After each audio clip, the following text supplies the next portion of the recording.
Welcome back to the Renaissance Woodworker. I'm your host, Shannon Rogers, and welcome to my shop. It's been a long time since I've been able to post anything here. So, I figured I'd just fire up the camera, kind of bring you into the shop and tell you what's been going on for the last couple of months. And it's been a couple of months, I know. It's the longest period of time that I have not posted something on my site or on my YouTube channel. So yeah, there's been a lot happening. Biggest thing that's been keeping me busy, of course, is the hand tool school. I just completely redesigned the website, added a new product called Apprenticeship, and launched the whole thing. Apprenticeship is more of a coaching program where I can provide a lot more one-on-one support and guidance, and it's just taken off like gangbusters. There's such a community forming around these group of apprentices, and we're working out different projects they want to work on. Some people are working through the semesters and just kind of need that little bit of extra guidance, and it's so much fun. So honestly, that's been taking up a lot of my time because I'm having so much fun doing it. The project that's on my bench literally right now is this Sapele panel. You might have heard me mention it on a recent episode of Wood Talk, but I glued up this big wide panel of quarter-sawn Sapele, and it's going to be made into a sales plaque for the McIlvaine lumber yard. So my next step, I just need to kind of clean up the glue line a little bit, but my next step is to inlay a big M for McIlvaine. It's actually our company logo. If you go to McIlvaine.com, you'll see it right there to know what I'm talking about.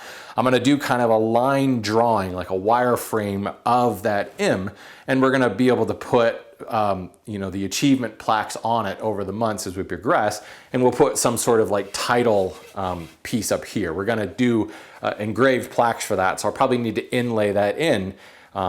Up top, the little achievement plaques will probably just be screwed or nailed onto the board. But I've got to do that M outline, and I'm struggling a little bit with what species I want to use, what color I think is going to work best. I really just don't like the idea of using a maple. I don't think it looks really that good against the red of the mahogany, Sapele, especially once we put finish on it and this gets deeper and redder. So I think I'm gonna have to go with a darker wood, but I find that when you go with a darker wood, like if you went with a black, like an ebony or a walnut, it tends to get lost because the walnut or whatever the dark wood is will darken up, and the Sapele darkens up, and it just, I don't know, it doesn't work, but I think it works better than a really stark contrast of a light wood.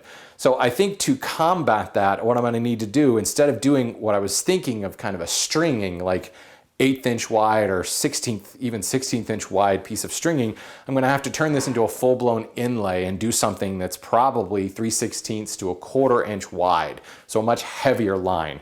But I think if I'm using a dark wood, that'll give it a stronger impact and it won't get lost in the sea of Sapele. So that's gonna be the next step. I'm gonna film that process so you guys can see how I lay it out, how we actually execute the inlay, how we craft, like size the inlay, and then of course gluing the whole thing up and flushing it up. So that'll be a kind of a project/technique video you'll be seeing hitting my website here soon enough. So over on the hand tool school, I'm still working on this blanket chest. I had to set it aside for a while to do site development work, but I've picked it back up and kind of reinvigorated my efforts. I've gotten the bottom frame and panel assembly put together, the internal frame and panel assembly put together, and assembled the entire case. All these dovetails, that was an interesting glue up. And I have the feet cut out and dovetail. I'm about to glue those up and attach them to the bottom of the case, which brings me to the next step, which will be to tackle the top. This is gonna be a 3-board top with quarter-sawn cherry and breadboard ends. So a while ago from Jim Bodie Tools, I bought this Jack Rabbet plane, I guess is what we'd call it, or wide dado plane. It's got 2 knickers on the side here, so I suppose you could call it a dado plane of sorts. But because of the size, I just like to call it a Jack Rabbet. It's got a nice skewed iron on the bottom, and it'll be a great tool for cutting the breadboard tenons on the ends of the boards. I could even just set a fence in place and just work against that fence and cut down those tenons. If you guys remember the picnic table I built up in Maine, I guess a few years ago now, I used a similar wooden rabbet plane that didn't have knickers or anything like that, but it was much smaller, and I used that to cut things in after I had sawn the shoulder. This plane with the knickers, I might be able to just skip sawing the shoulder and just go ahead and cut it in. But certainly with the longer body here and the greater mass, it'll make a flatter tongue and certainly a quicker work of making that tongue.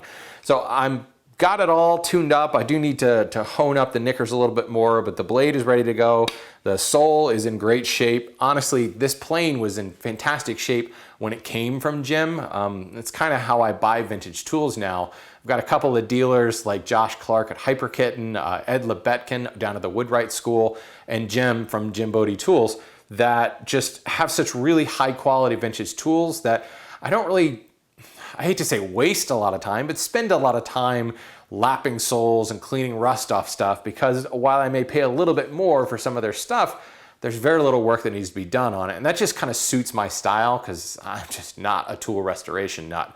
On the near horizon, of course, is Woodworking in America, and that kicks off in just under 3 weeks.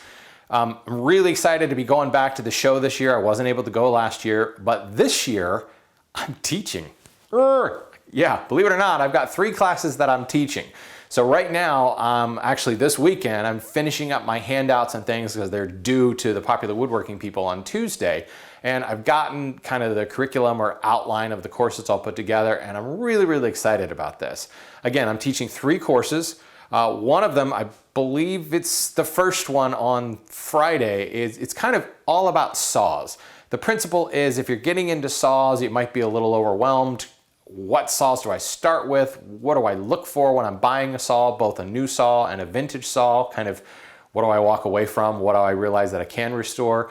And then we'll kind of wrap up the class by covering 3 basic fundamental kinds of saw cuts and working on kind of your body mechanics for a straight and plumb cut. It's really kind of a one-stop, all about sawing thing. I'm sure there'll be a lot of questions, and I'm looking forward to getting some people more into saws, because you've probably heard it from me before. I think saws are the most important tools in the shop, much more than all the emphasis we put on hand planes and things like that. Saws get your wood close to size, and if you're sawing straight and plumb, the planes don't really have that much work to do. So that's the sawing class.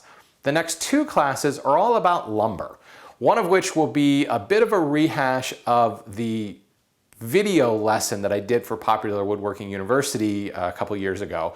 And this is going to be talking about the technical properties of wood and how to use those technical properties to identify how a wood will work. So this is not so much about grab the magnifying glass and identify what that species of wood is. What we're wanting to do is look at charts of known species and using our knowledge of other woods that we've worked, be able to compare and contrast and figure out how a wood will work even though you've never put edge to that wood. Finally, my last lumber class, if you will, be about buying lumber, specifically how to buy lumber for your next project. And this is not so much how to calculate board feet and how many board feet you should get and should you buy extra or not, but really get into the specifics of your design and how that translates to a lumber shopping list, and how you can take that lumber shopping list and go to a retail lumberyard, a wholesale lumberyard, or even pick up the phone and order your lumber and make sure not only you're getting enough, but getting the types of boards and color and grain that you want to make a truly beautiful project. This is kind of an extension of the article that I wrote for Popular Woodworking in last month's issue. So it should be a lot of fun. They're 2-hour classes. I hope that I can fill the full 2-hour space. But beyond that, there's some great classes this year at Woodworking in America. So I'm looking forward to hitting some of those classes. Of course, always looking forward to hitting the marketplace, and the Hand Tool Olympics is back again. So I'll be there, and I really hope to meet a lot of you. The Wood Talk guys, we're going to be doing a meetup on Thursday night before the whole show starts. So certainly you can come catch us there, or if you see me around the marketplace floor, certainly come to my class if you can. Say hi. Love to meet you. Well, got to get back to work, folks, but thanks for coming into the shop, and I'll see you next time.